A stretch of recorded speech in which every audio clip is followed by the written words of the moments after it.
It's recap time. 3, 2, 1. Hello, everybody, and welcome to the Shower Podcast, the podcast where I'm in my shower and you do you. I'm your host, Chip, and this is not my usual intro. This is a bit of a special episode. Unfortunately, I will be away for a few days, and I found out this interesting way of filling the gaps with recaps from previous episodes. If this is your first time here, use it as an opportunity to find topics that you might be interested in and go back to listen to the original ones. If you are a usual listener of the Shower Podcast, well, again, this might be a rehearsal of topics that you might be interested in. Otherwise, I understand if you want to wait for me to be back. But in the meanwhile, the podcast needs to continue and we need to reach day 365. Having said that, I will not keep you longer. Thank you very much for listening. As always, a like and a subscribe. They are always welcome. And now, recap time. Welcome to the deep dive.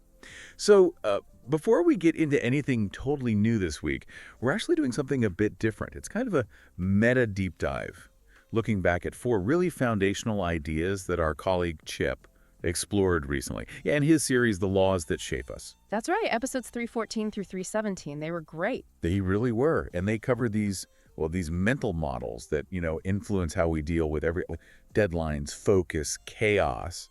We figured maybe not everyone caught all 4. So today, consider this the express version. We're pulling out the core ideas, the surprising bits, and the practical takeaways from all 4 laws. A quick synthesis. Exactly. And look, if one of these really clicks for you, definitely go back and listen to Chip's original takes. They're packed with great stories.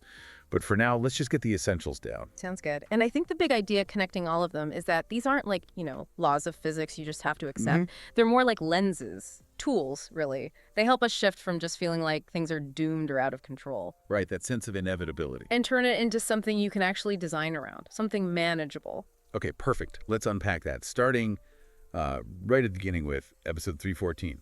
Murphy's Law, the one everyone knows or thinks they know. Anything that can go wrong will go wrong. It sounds so final, doesn't it? Like bad luck is just out to get you. Totally.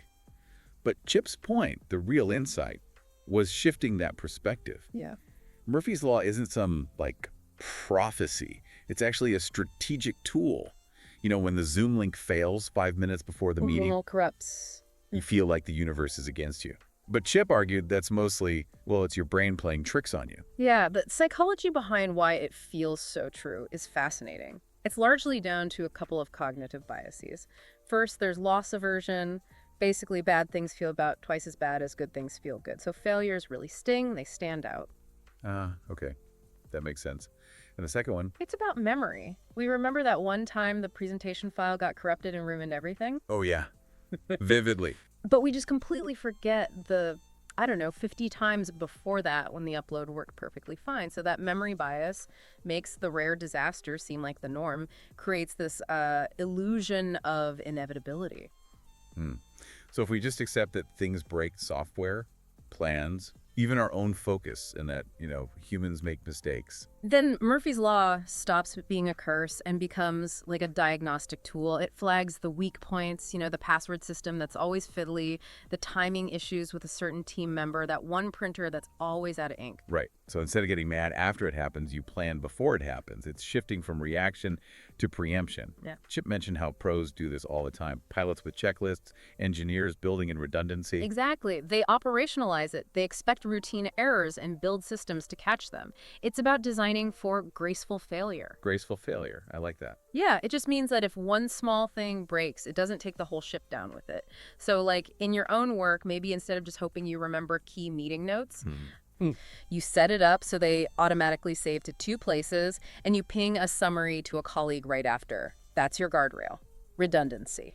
Okay, so here's the challenge Chip laid out, the thing for you listening to try. Think about a key task this week. What could go wrong? List maybe the top 3 most likely to go wrong things. Then for each one, name one tiny guardrail. Just one small counter move, like if you're worried you'll lose focus. Set a 25-minute timer and put your phone in another room. Exactly. Build the safety net before you need it. Shrink that blast radius. And thinking about planning and preparation, well, that leads perfectly into the second law, Parkinson's law. Because if Murphy tells us to prepare for failure, Parkinson warns us not to let that preparation take forever. Right. Episode 315, Parkinson's law. Work expands so as to fill the time available for its completion. This came from that really funny essay by C. Northcote Parkinson back in 1955. Oh, yeah, the postcard example. Exactly. He joked that if you give someone all day to write a single postcard, they will somehow manage to use all day doing it. Agonizing over commas, finding the perfect stamp. The time itself invites the complexity. It's almost magnetic. So how does that expansion actually happen? Chip pointed out a couple of ways. Yeah, it's often driven by this hidden desire for perfection, which, let's be honest, is often just procrastination in disguise. When there's lots of time, work seems to inflate. First, there's scope creep. Oh, I could just add one more feature, or let me just do a bit more research on this tangent. Because you can. The deadline's ages away.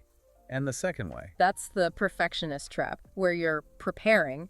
You spend ages tweaking the font, rereading the same paragraph, reorganizing slides, basically fiddling with low-impact stuff because the actual finish line feels distant and maybe a bit scary. And that connects to that other idea, the law of triviality or bike shedding. Right. The story about the committee spending all its time arguing about the color of the bike shed for the nuclear power plant, because that's the one thing everyone feels qualified to have an opinion on. It's easier to debate the trivial details, the logo color, the exact wording of a minor point than tackle the big, hard, important decisions. Oh, I've definitely been in that meeting. Yeah. 45 minutes on slide formatting, and the main strategic decision gets kicked down the road. So if having extra time is actually counterproductive, it invites this fluff. Yeah. How do we fight back? You have to impose constraints.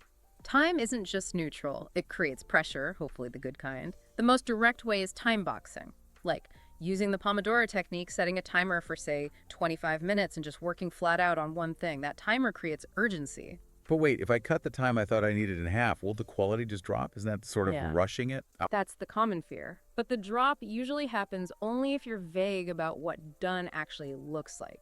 The key, Chip emphasized, is defining the absolute essential outcome before you start. Like, one sentence. My goal is to draft the core argument in 3 bullet points. That clarity stops you from falling down the rabbit hole of endless polishing. It forces you to get the main thing done first. Minimum viable product thinking. Okay, makes sense.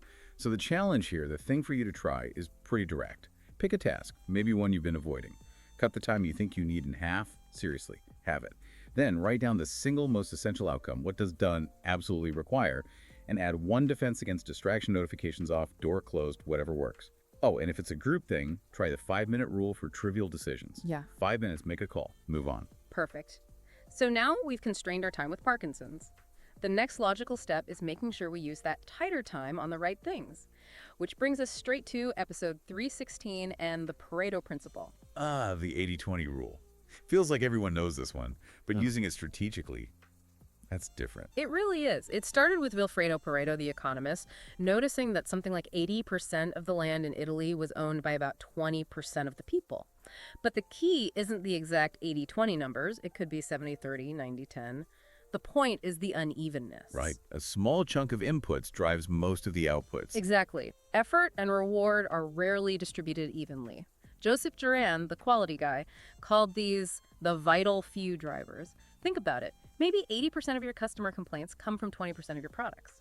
Or 80% of your happiness comes from 20% of your activities. It pops up everywhere. So that insight about the shape, let's unpack that a bit. Like maybe 90% of the value in your inbox comes from only 10% of the emails you receive from key clients or your direct boss. Right. While the other 90% of emails demand your time and attention, they might have minimal impact on your main goals. That huge volume is what Duran called the useful many. Useful, but not vital. Precisely. And the danger is we often get sucked into dealing with the easy, high-volume, useful many sorting emails, doing small admin tasks. Because it feels productive. Checking things off a list. Yeah, it provides that comfort. But it distracts us from the vital few things that actually move the needle. Those are often harder, require more focus, and maybe feel a bit more daunting. So the strategy here involves, what, being brutally honest with yourself? Pretty much, and maybe doing some quick tests. Identify what you think are the high-leverage activities, the shorthead.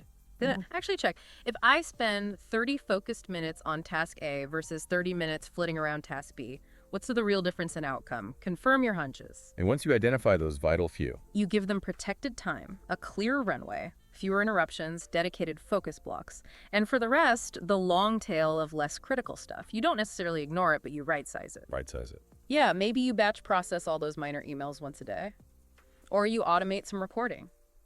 Or maybe you delegate it if possible. The goal is to stop the sheer volume of busy work from drowning out the truly important high-impact work. Okay, so here's the challenge for you, listener, for the next day or so. Pick one important area work project, health goal, whatever. Identify just 2 or 3 actions you believe will deliver most of the results, the 80%. Then schedule a specific block of time, maybe just an hour, totally protected, where you only work on those 2 or 3 things. Yeah. Nothing else. Place your bet on those leverage points. And that intense focus on the vital few, well, that requires getting your head in the right space, doesn't it?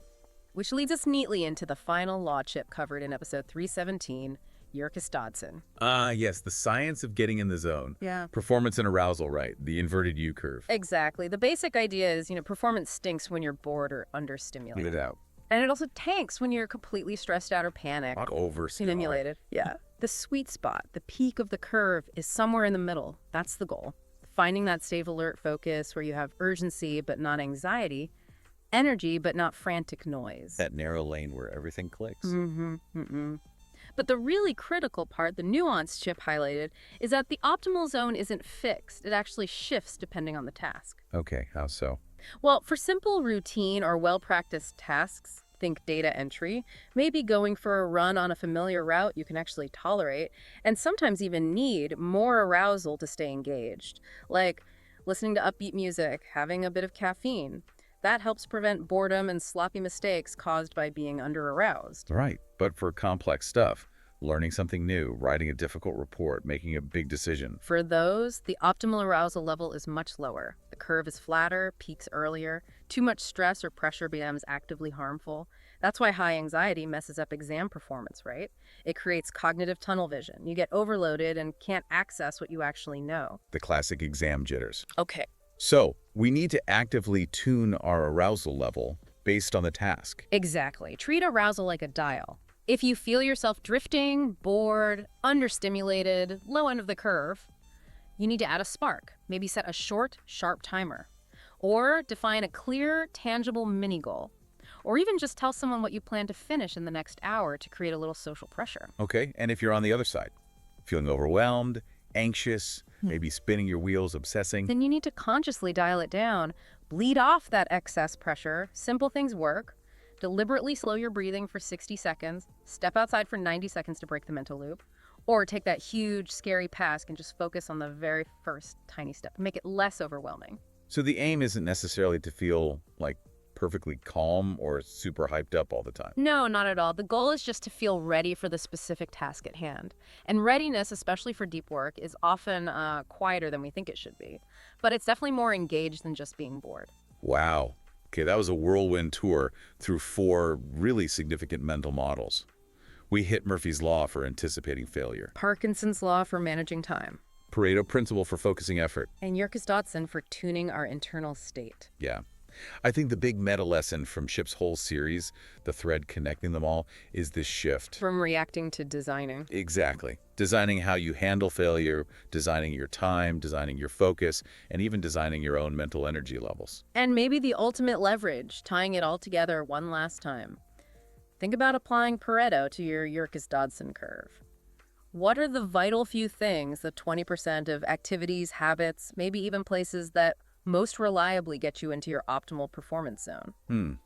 Find the 80-20 of getting into the zone. That's interesting. Focus your energy there first. That's a fantastic final thought. Well, thank you for joining us on this rapid synthesis, this deep dive into Chip's work. We really hope it's given you some solid, actionable ideas to play with this week. Keep at it. Keep designing those systems. Absolutely. See you tomorrow.